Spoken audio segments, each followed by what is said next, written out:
us all the way from Haiti. 12-hour time difference. We have Ana Prudent. Hi, Ana. Hello. Everyone say hi to Ana via chat. Again, as I told Ana, these are all sorts of people. DS students, DS graduates, um, and those taking humanitarian action. And we have one incoming DS freshie, right? Si Ana graduated Development Studies batch 2012? Yeah, 2012. 2012, yeah. So hi Ana, how are you in Haiti? Yeah, I'm good. I'm good. I'm How's really Haiti blessed in to be this here. age of COVID? Has it affected you yet? It has. They've declared a state of sanitary emergency on Thursday evening. Mm-hmm. And Because what's that mean? they've confirmed the two first cases on Thursday evening. Well, we kind of knew that it was around because it was in the Dominican Republic. Okay. It has been for a while, and the border between those two is like really, really porous. Okay. And so for now, what we have is mostly fear. Okay. Uh, and they've closed some of the stores. They've limited big gatherings, so no more than 10 people. There's been a rush on the markets, and what we've seen about everywhere around the world. And Yeah. yeah, but mostly fear because the health system here is super weak, and so they kind of know that they're not going to be able to answer if ever you know if Yeah. ever it gets critical. Are you already in stay in place mode? Sorry. Are you already on stay in place mode? Like you're not allowed to Um, go out the house. well, in general, no, it's not like that. For now, it's not really strict, and that's one of the criticisms that has been brought to the government. They put a curfew in place, which is a bit weird, 8 p.m. to 5 a.m. But for now, they Okay. just said that people have to limit their movements, but it's not strict like you have to stay at home. Well, I guess you're in a particularly difficult situation because you told me that you're living in a slum area. Yeah, our hospital, because like we have this hospital in what we call Cité Soleil, which is Mm-hmm. one of the biggest slum areas in Port-au-Prince, in the capital city. So it's about 300 to 350,000 people.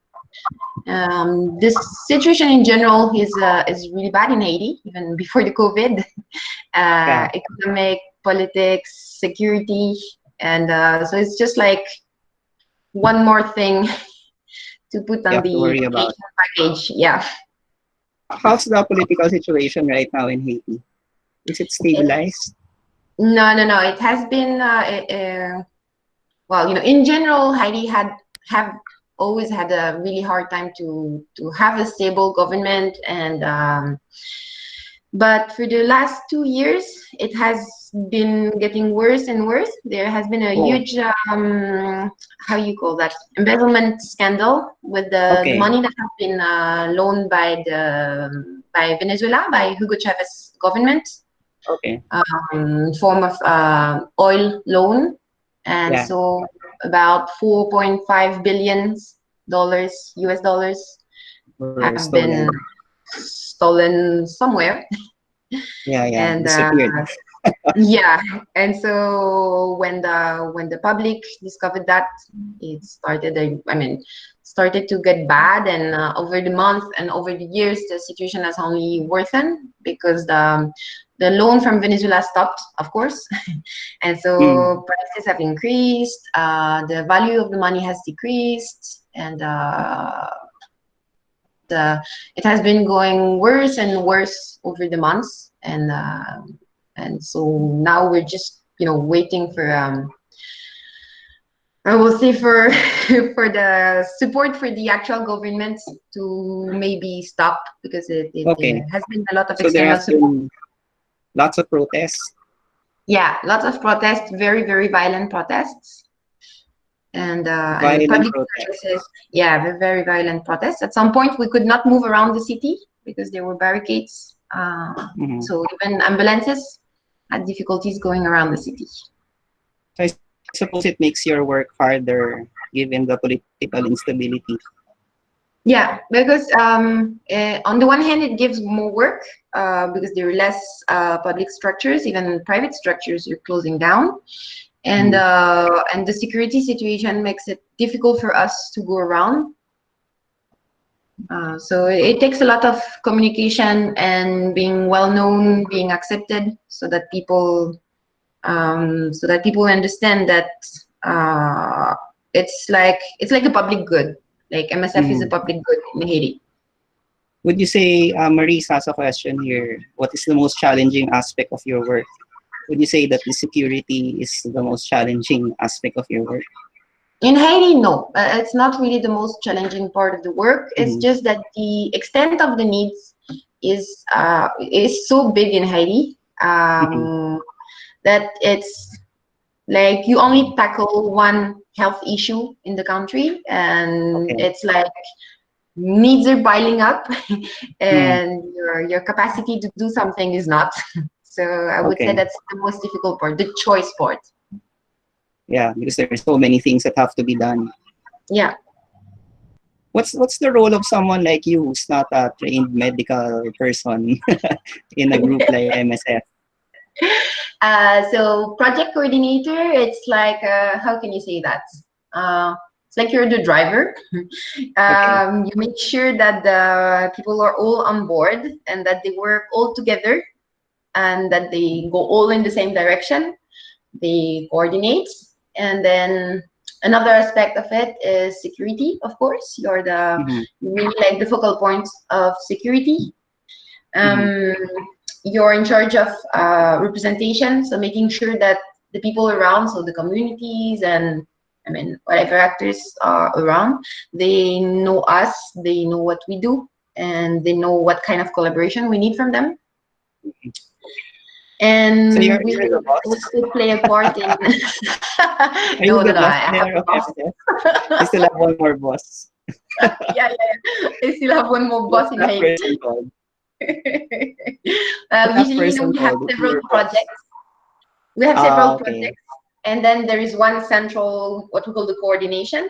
So usually it's Yeah. capital provinces, but here we are all in the capital, and so we have Okay. what we call the head of mission, and head of Yeah. mission is checking that we're like doing our jobs. Okay. But you're in charge of the hospital. I'm in charge of the hospital. Yeah, yeah, yeah. Okay, so you're project coordinator for the hospital, and under with you would be the doctors and With us, so the team is about 315 people. wow, you're coordinating 315 people. Yeah. Oh God, I will pray for you. And so we have logistics. Logistics is very, very important if we want this whole thing to run. We have administration, of course, and then we have medicals, we have mental health, we Yeah. have physiotherapy, pharmacy, supply, Uh, all the departments that you'll need to run a hospital. okay. How do you keep safe in a situation like that? Communication, like preventative measures are very, very important. So like I said, you make sure that they all know who you are. And when I say they, I mean authorities, gangs, Mm, communities. You need to communicate a lot, and you need to communicate ahead. Like you don't just do crisis answer, crisis response, because okay. otherwise you have like the weaker hand. While Yeah. if you do preventative communication, Mm, then, like I said, the people they understand the interests that they have to keep you safe, yeah. and community is very, very important for that. And nobody dislikes MSF there. Everybody In likes Haiti, MSF. no, no, no, no, no. No. Sometimes they're mad at us. So, like for example, when we do recruitment, the Okay. last time, the other projects, 2 months ago, when we opened the new project, we needed to recruit 300 people, and we received 37,000 applications. Oh God. Yeah. So those who weren't accepted got mad. Yeah, it took a lot of Oh discussions. God. So we knew that it was going to be like that. So we spent a Yeah. lot of time around the streets, and we tried and explain. We prioritize people who were from around the hospital. Yeah. But this kind of very simple event like recruiting your team can be a security nightmare, really. Yeah. And you said that there's a dimension of gangs in the place where you work. Yeah, it's the city is really controlled by gang. Port-au-Prince is controlled by the gangs. Mhm. They are really a tool for the politicians, whether it's Yeah. in government or opposition. They receive their money and their weapons from them, and so yeah, they're everywhere. You know, the people in Haiti, they say the politicians go, but the weapons stay. Stay. Okay. They come and go as the politicians. Yeah. It's an anarchy of gangs in Haiti. Yeah. But Yeah. still they're people, and you can communicate with them, and they understand that okay, we at MSF we treat everybody. It doesn't matter who you are, and if you're injured, we're going to take care of you. So you better make sure that you don't touch MSF. Ah, okay. So everyone has an interest in keeping you safe. Yeah, and they Yeah. all have wives and children, and so they're happy that if something happened to them, we can take care of them as well. Yeah. Christine will take your question. Christine Villarroel, DS graduate. If you can just Okay. talk it out, or would you prefer that I ask for you? Sorry. How? Okay, I'll ask it for her. Christine, are you there? Christine is asking, how did you end up in MSF? In My MSF. impression is that the organization is difficult to enter as a non-medical professional. What was the Okay. application like, and what were they looking for in terms of skills and competencies? Okay. Well, I've always wanted to work for MSF, and it's a misconception to think that you need to be a medical person to work for MSF, because if you just Yeah. send a bunch of doctors on the field, yeah, they're going to treat few patients, but in the end, it's not going to be very efficient. It's a Mm. big part of the job, it's not the only part of the work of MSF. So they recruit in all the categories that I said: logistics, operation, administration, communication, advocacy. They do have a lot of fields. It's 35,000 employees all over the world. So of course, it's not only doctors and nurses. And so in terms of application, they're looking for people with an academic background first, and professional experience. So depends on the field you're applying for. That's what you need to show when you apply for them. Did you finish your master's first before you applied for MSF? Actually, I applied 3 times to MSF. Okay, persistence. Yeah. When did they And finally accept you after your master's? they accepted me after my master's, yeah. But the good thing is that I think I got lucky because it did not happen to all. But the good thing is, every time I applied, they answered and they said, okay, first you need to have a higher degree, and then second, you need to have more experience. And so it's really helpful in the process. But then, yeah, at the end, after my 2 masters and a bit of work experience, they accepted me. Yeah. Tell us a bit about your master's. So after I graduated from Ateneo, I took 1 year off to work, so to gain a bit of experience and to think about what I wanted to research on in my master's, and then I applied for a joint degree, NTU in Singapore and Warwick in the UK. I started for 1 year, so I got accepted, and then I started for a year in the UK and then Singapore. And for those, you got the coursework for both universities, so you have to pass the coursework. But then you have only one thesis to write for both degrees. For both. And what was the degree? So the first one in Warwick was international security. Okay. Very, very interesting because you get to be with both sides of, I will say, the international scene equation. You get Mhm. people who are really hardcore security, military and stuff, and then you got humanitarian who are there for the human security aspect. Okay, So yeah. yeah, it's a very interesting scene. And then in Singapore, I took Asian political affairs. Okay. And Did you so get yeah. to choose your degree or is it a package? No, you get to choose your degree. Well, in Okay. Warwick, it's the School of Political and International Studies. So they have Right. several degrees. Of course, it's Yeah. related to international studies, but you have strategic studies, international security, politics, humanitarian affairs, Yeah. and about the same in Singapore. You get to choose your degree in, within the international studies Oh, thing. great. Congrats for completing that. Thank you. And then after that, you applied for MSF again. Yeah, when I was just finishing up my second master's, I applied to MSF as an international staff, Mhm. and I think I got lucky again because they were starting their regular operation in Manila, and I Okay. was in Manila at that time, Mhm. and they decided that the person who was going to do my interview was the head of mission in Manila, Okay. and it went really well. And she said, well, I don't know if they're going to validate you as an international staff, but I would like you to start as a national staff in the Philippines. Okay. So yeah, I think I was the In only French Manila. person who started as a as a national staff in the Philippines. Oh, yeah. And then after that, And after then Manila. after that, it was really, really quick. I worked in Manila just for a bit over a month, Okay. and they called me for training in Paris. I started as an administrator because in MSF you usually cannot start as a coordinator. You have to like Okay. prove yourself.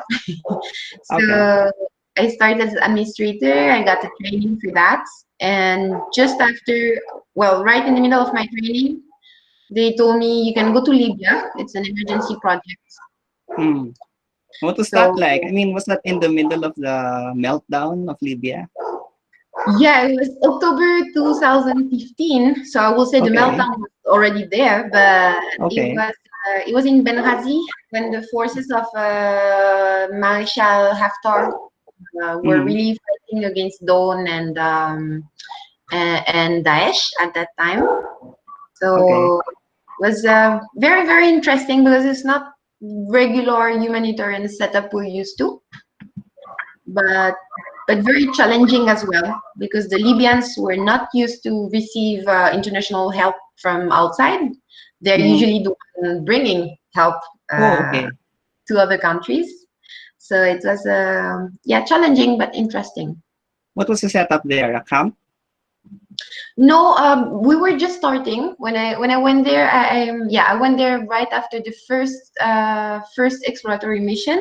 So we were trying to open an emergency room very near the how you call that, the field line, the Okay. battlefield Okay. stabilization center, and to bring support to a maternity, a very, very big maternity, and to open a pediatric clinic. Don't you get scared? I mean, you go to the front lines of these conflicts. Um, at some point, well, first you're really well briefed before you go that Okay. okay, you're going to Libya, you're going to be 3 kilometers away from the front line, and there will be some airstrikes, and so Hmm. you really get the information. It does not mean that Okay. when you get there, it's exactly as as you thought it would be, but Yeah. at least Yeah. you get the idea of it. And with MSF, they make it very clear that if ever you want to leave, you don't have to justify yourself. You can just You can say, I go. don't feel, yeah, I don't feel right here. So Okay. can I go? And they'll let you go within 24 to 48 hours. So Libya was your first conflict area. With MSF, Yeah, with before MSF. when I, yeah, with MSF was my first conflict area. Yeah. Viola wants to know if being a woman makes your job more challenging. That's a question I always get, especially in the negotiation part and being among armed groups and stuff. For me, Yeah. it doesn't make it more difficult. I think we all have very different profiles, and we have to know what are the strengths and the weaknesses of all those profiles. If Mm-hmm. I if I try and do like my male counterparts, I'm just going to fail at it. The same Mm. way that if we try to act as I do, they're going to fail at it. Yeah. The for, for me, sometimes it's really an advantage to be a woman. Uh, In what way? in like when I was in CAR in Central African Republic, really had to deal with armed groups on a daily basis to negotiate our access and the security of our hospital. And sometimes I could get really mad, really angry at those guys. And I've seen you mad. And when you're I mad, you're knew really that I mad. will never get punched in the face. And some of my colleagues, they said, if we were doing that, we would Yeah. be punched in the face. Okay. So they don't dare touch a woman.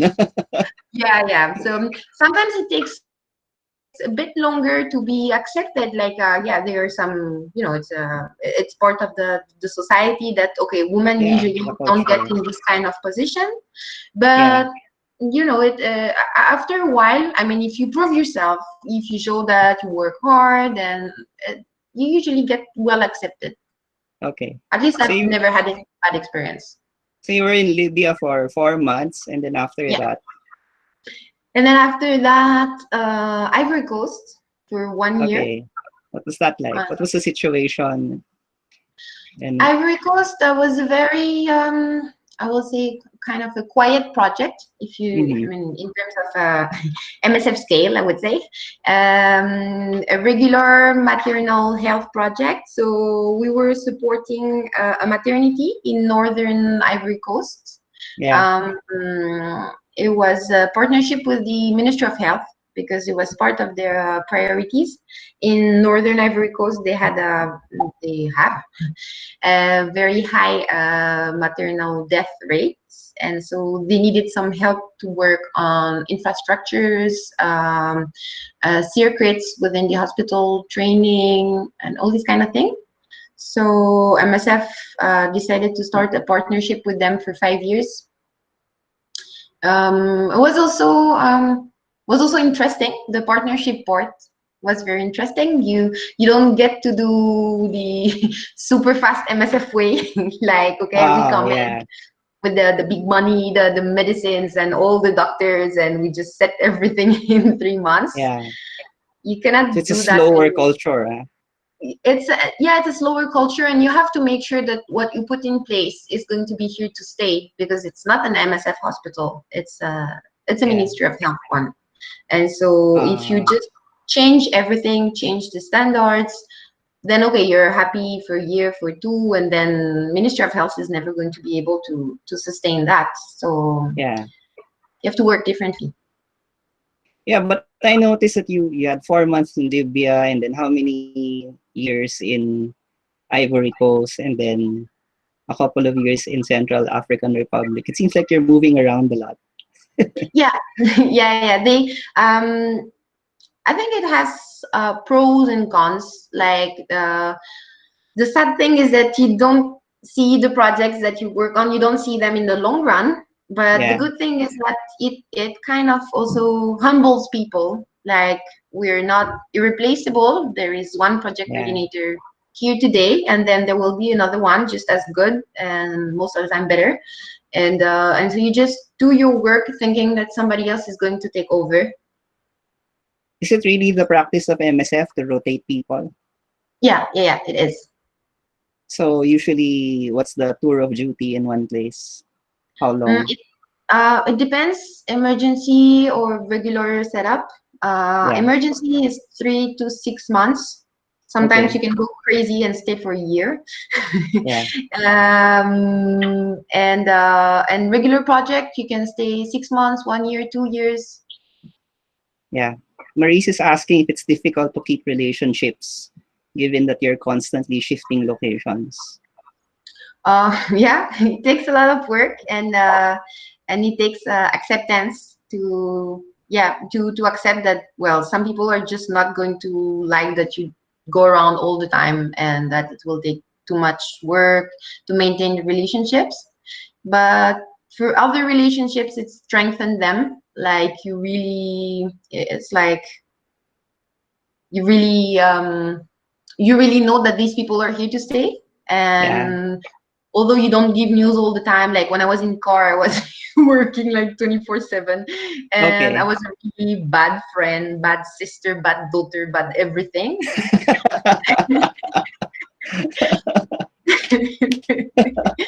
But then, yeah, you know, the people who really accept you as you are, and like, yeah, I knew that that year was crazy, and we'll just catch up during the next mission. Yeah, Richard is asking if you like that part of your job, moving from one place to another. I both like it and hate it. Okay. I like the fact that I do different things. I meet so many people from so many different places. Yeah. But I also hate it. Leaving a place is really, really difficult. I left Mm. Libya. It was only 4 months, but it was very difficult. And when I left CAR, it was terrible. Yeah. Okay. Yeah. Si Andrina's asking if you had challenges in terms of language. Are all the places you went to French speaking? French speaking, English speaking. Well, no, Libya was Arabic speaking, but we Arabic. usually have translators. Okay. And I think communication has a lot to do with whether you want to communicate or not. Okay. Can be a bit of language, but it's mostly your, your attitude and how you deal with the people. And Yeah. smile. It does play a major role. A big difference. Yeah. Bana has a question here. What is MSF's approach to the triple nexus discourse? Oh, blows my What? mind. Going beyond do no harm and moving towards better coordination, towards sustainable practices. Vanna's doing Um. her master's in Belgium. Maybe that's her. Okay. That's why her question Yeah, is I'm so actually loaded. I just need to read it again.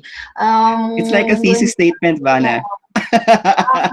Sorry, it's It's just that like like a lot of donors in Europe now are talking about this triple nexus and how to move beyond. I know MSF is mainly a humanitarian organization, so some people are saying you should go beyond just going there and giving your relief, but going towards knowing what the root cause of the problems are. And I think, yeah, a lot of organizations are thinking about that now. I think part of it is also isn't MSF a bit more political than say Red Cross or the other organizations? I think here it's really my opinion, because MSF is very specific about their communication and the stand that they take. Yeah. So first, the what they call the témoignage, the speaking out is part of MSF mandate. So yeah, we Okay. know that as humanitarian workers, when we get to a place where we think that, it's not that our work is useless, but there's things that are so terrible happening and that are being covered up, we have a responsibility to speak up. Mm-hmm. But then I'm always, how can I say that? These debates between the humanitarian, the development, and peace building, we're not there for peace building. It's not what we do. We're when they're Mm. experts at that, and it's not our area of expertise. And I think we have to be very careful what we try to do when we don't know how to do it well. Okay. And it's a bit the same thing for me between humanitarian and development, and it's something that a lot of MSF do not agree with me on. But MSF is an emergency organization. You get a typhoon, you get an earthquake, you get a war with tens, hundreds, thousands of people who are injured. We're really good at that. We come in and then we blow our hospitals, and in 24 hours we can open a 100-bed hospital. But when it comes Wow. to development, we are not so good at that. I'm not saying that we should Okay. not learn about it, but Yeah, but it's not having studied your development, charisma. Yeah, yeah, having studied development and working with MSF, I always tell them, please be careful. What you do is not development. If you want yeah. to work in development, then we still have a few steps to to work on. So many things to learn, and we also need to change our approach. Yeah. And I don't think that like humanitarian action should take the place of development. I think they Okay. can work together. Yeah. You can do humanitarian action in the one hand, because like when you come to a place like Haiti and nobody else is doing it, yeah, it's good Yeah. to have great ideas and theories and stuff, but people on the ground, they don't care so much about all those Yeah. theories Yeah. It's all and the long practical. term thing. Yeah, they're very Yeah. practical, and they're sick. They're happy that maybe in 10 years the Ministry of Health is going to be able to take over, but for now they need somebody to take Yeah. To care. take care of them, of their immediate needs. Yeah, Yeah. so it's always debatable, because of course, oh yeah, but if you take care of them now, then the Ministry of Health has no incentive taking over and doing their job. Yeah. It's Yeah. yeah, So it's partly it's capacity building. yeah. So Yeah. it's a big talk at the moment. Like you said, it's a big talk at the moment, and I think Yeah. it's going to be one. I mean, a huge discussion at the General Assembly. Uh, Yeah. but for me, yeah, it's not incompatible, and they can work hand in hand if MSF is a bit more humble and working on capacity building. Yeah. Okay. Thanks for the question, Vana. See, Christine has another question. Have you experienced burnout in your work, and how do you recharge? um, I don't think I've reached the point of burnout, though I'm not sure I would Okay. be the first person to say it. But Bria, my second year in car was definitely the most exhausting experience I had. Most Mhm. incredible for sure, but the most Yeah. exhausting. And you're exposed to death and torture, and so it was really, really tiring emotionally and psychologically. And but then we have a good support, how you call that, good support system in MSF. We have a psychological, how you call that, psychosocial health unit that is Okay. available. So when we go through like a major incident, we can call them, and it's either they're going to help us from afar, like through phone calls, conference calls, or sometimes when it's really, really bad, they can send somebody to the field. Okay. And how often do you find yourself having to do that, giving a call? When I was, well, like in car, we even have a person who's based in Bangui, because it's so Okay. common that we have a person who's based in Bangui, and we call her, and she used to come to Bria every 6 weeks. Okay. Um, yeah, so just to say it's quite common in car. Okay. Um, yeah, but then in other regular missions, I would say in regular mission you don't really need to. Okay. Um, and in semi-regular mission, we can have that like maybe once or twice a year, critical incidents. Mm. Yeah. Tell us a bit about CAR, because I personally don't know anything about the Central African Republic and what's going on there. So maybe just a brief story about the context and what you were doing. Okay, then I'll just give a very general Yeah, overview, very because general. yeah, because car is very, very complicated. But basically, it's I would say it's what we sometimes call failed states, country that has suffered a lot from all the colonization and decolonization stuff, Mm-hmm. um, and that has been manipulated for decades for its wealth by other actors, whether they be state actors, economic actors. And so some parts of the country have been, how you call it, completely marginalized, no development at Mm-hmm. all, socially, economically. And so some rebellion started. some rebellion started, and because it's such a wealthy country, of course, there were supports from different sides from different sides of the globe.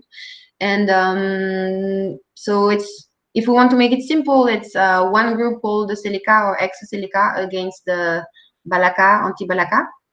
Okay. And so the Seleka said they started because they just wanted development for their area of the country. Mm. And then the Balaka, they started as an auto-defense, self-defense group.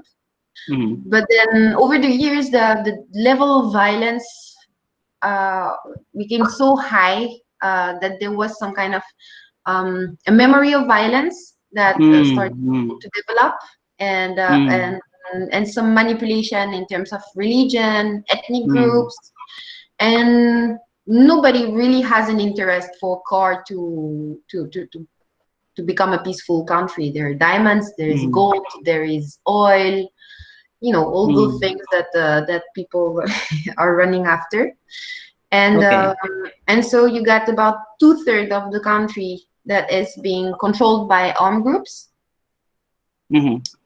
and balance of power is shifting amongst them because there are a lot of armed Mm. groups, and balance of power is shifting, and the population is extremely poor.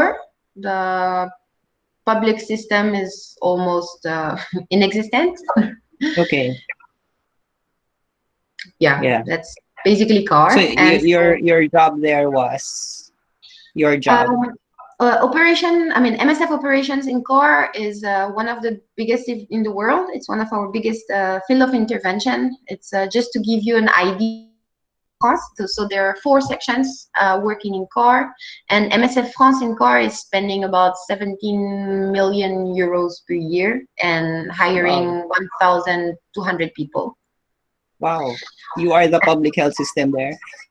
Yeah, basically it's we have a really good collaboration with the Ministry of Health, Mm. and it's, I mean, it goes back a bit to what we were saying: humanitarian development, peace building. Yeah, there is a lot to do, but at this time there is too, the political games are too high up for anybody to be able to do anything. And so what we do mostly primary health care, so maternal health care, pediatric care, so malaria is a big issue in CAR, vaccination. Mm. And then we also have secondary health care, so everything that is related to surgical activities, Okay. complicated deliveries. And of course, one major aspect of the job is how you call that, victims of violence, whether they be Okay. sexual violence, war violence. Mm. We have big programs to take care of those. And so in MSF France, we have 1, 2, 3, 4. We have 4 projects in 4 different areas of the country, and then you also have MSF Belgium, MSF Spain, and MSF Holland who are working there. All in car. All in Korea. Oh wow. Okay, so Mm-mm. for MSF, I don't know. I'm familiar with the MSF structure. So all 4 of them are there. Yeah, all 4 of them are Okay. there. Only MSF Swiss is not there anymore. They used to be there, but they're not there anymore.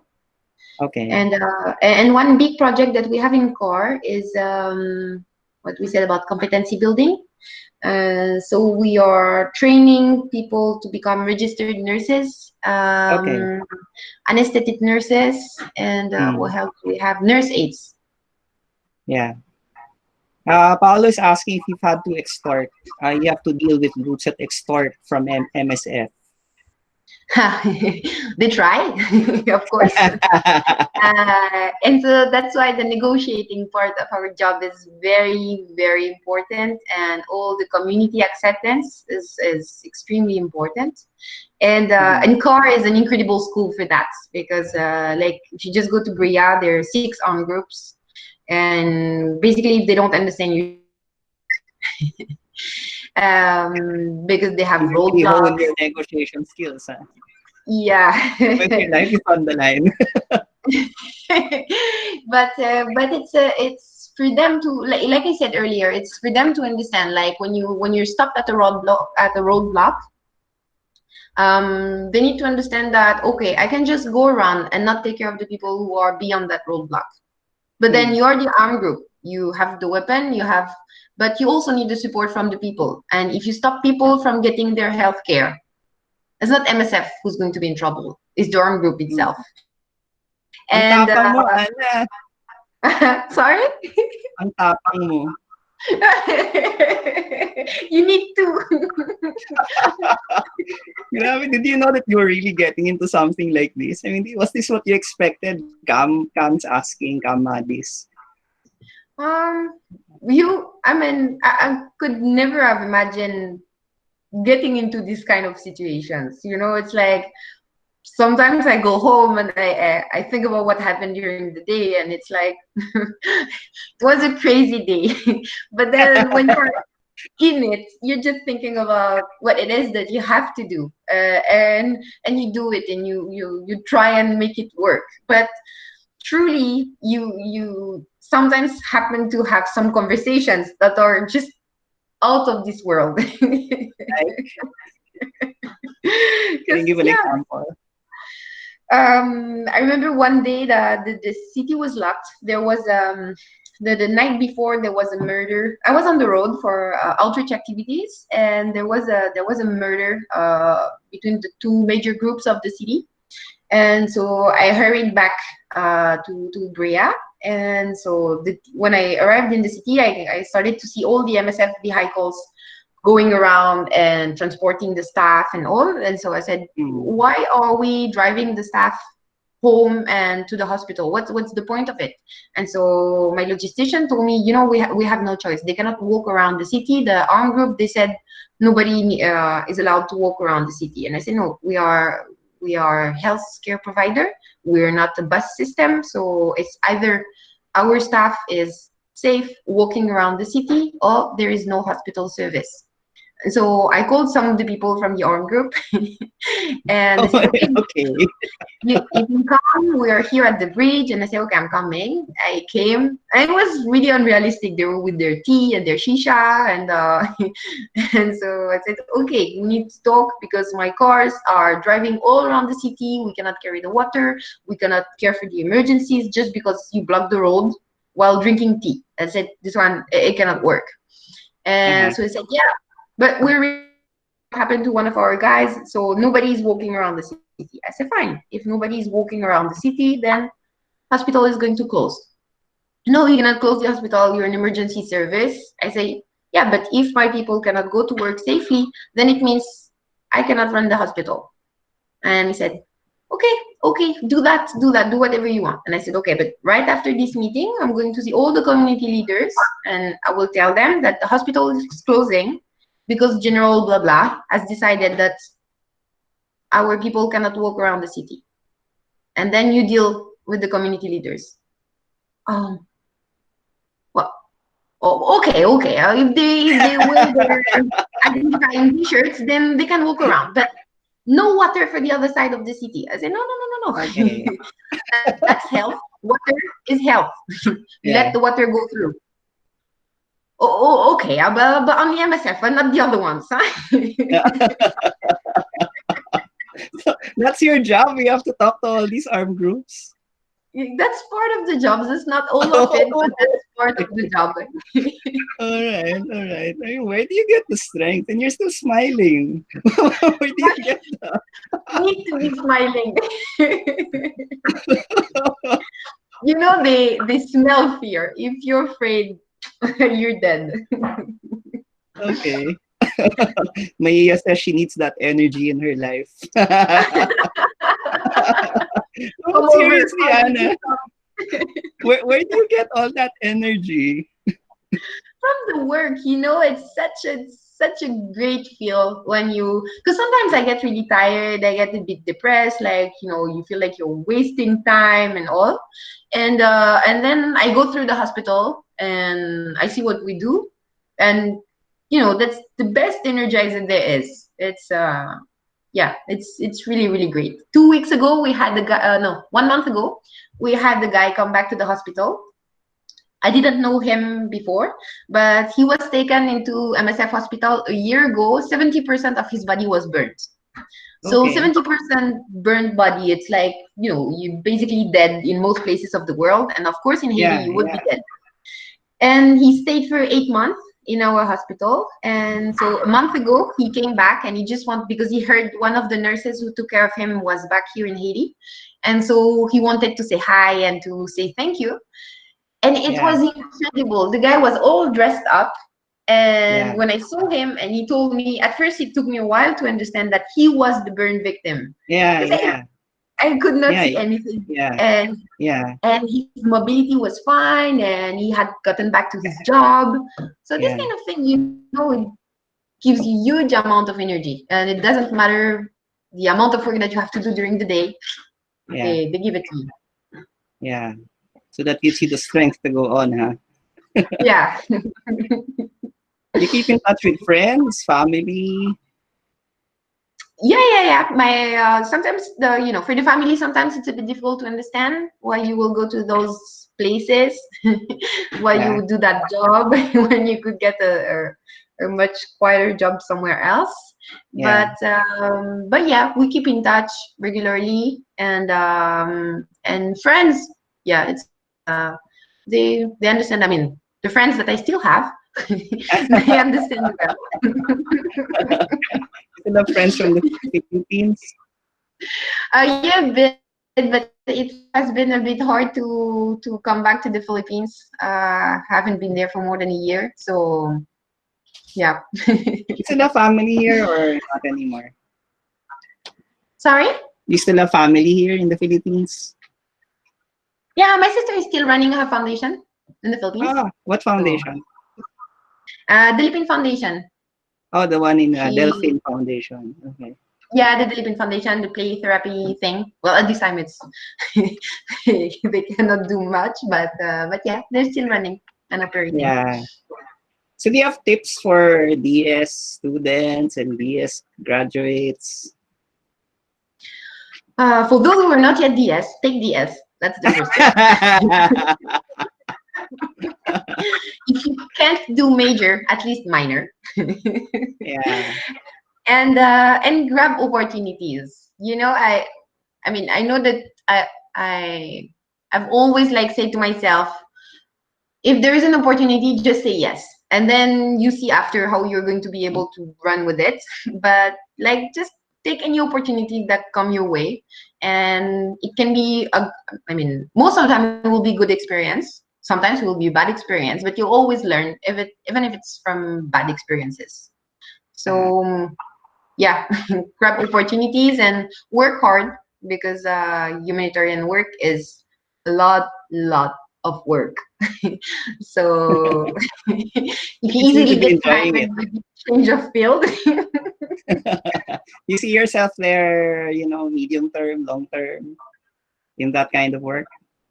Yeah, yeah. It's at least I don't see myself stopping before a while. You Okay. just have to adapt the kind of fields where you're going. Like if you have a family, then you have to be a bit more reasonable on the fields where you're going. But yeah, you can always be in coordination and Yeah. Joel is asking what book you took for 101. I still remember. That was so long ago. What, 10 years oh my ago? god, I don't remember. But, see, Anna's an honor student of Development Studies of her batch. Yeah. You're French or French Filipino? French. French.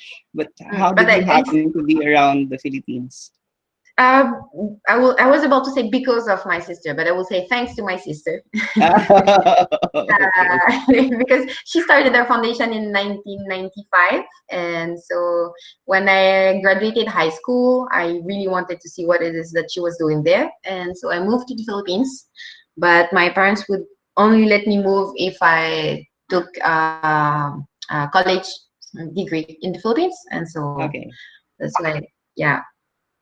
But I spent so many years in the Philippines and so many crucial years that sometimes, yeah, when I say I miss home, I don't know what it is that I miss, whether it's friends or the Philippines. France or the Philippines.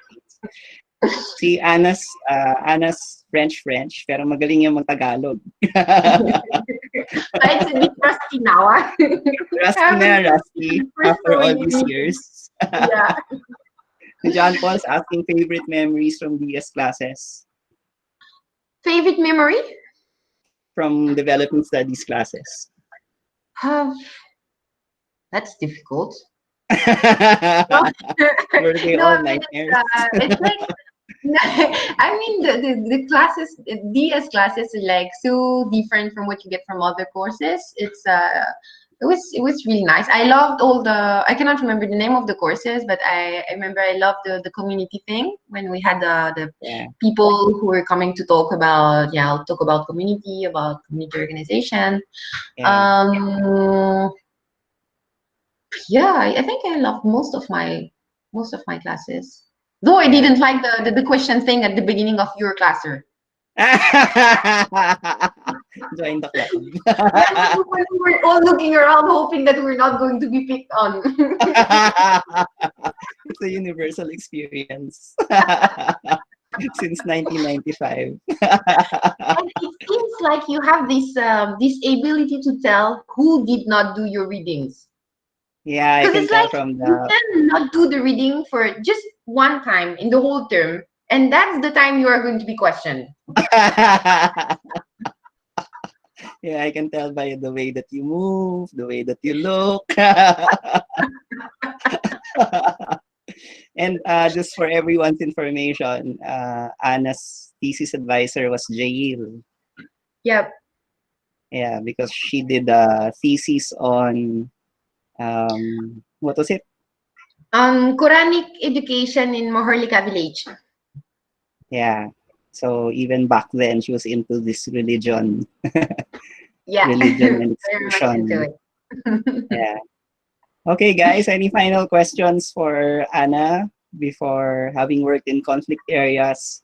Impression of the American military? I think that's only relevant in Haiti, but maybe even not there. Well, what is general impression of the American military in the community? Oh, money?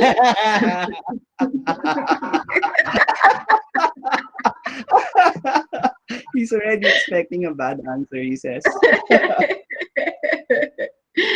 But I would say it's not only the American military. Military in general, when I mean foreign militaries, when they come in, it's usually money and prostitution and all this kind of thing. That's community perception. That's the association. Yeah. Yeah. Okay. Any And final you know words, Anna, when you for come and talk when you okay. come and talk with the people with the big gun, it's not very efficient. But you guys, I mean, they need your services, no? So, And we don't have guns. We have this no weapon policy, so even our guards they don't have guns. oh really? Even your security, huh? Has Yeah, it's no forbidden. Yeah, it's forbidden weapons. for MSF to have weapons around, and even when authorities or injured people are coming into the hospital, they know that very well. They have to let the weapons out. Yeah. Well, any final words for the DS community, Anna? It was really nice to have a DS chat. It's very very different from my everyday life. So it was Oh really really yeah. nice. Uh, And good luck to all. And if you want to apply to MSF, it's a great life changing experience. all right. Thank you, Anna. I think that I speak for everyone when we say that we're very inspired by all the work that you do. And especially that, no matter what the difficulties, you seem to be enjoying what you're doing. You have so much energy for it. Right. So thank you very much, Anna. It was great reconnecting with you. Thank you so much to all. Yeah. And anytime you want to chat with us, just let us know. Okay, sure. Okay. Bye, Anna. Bye.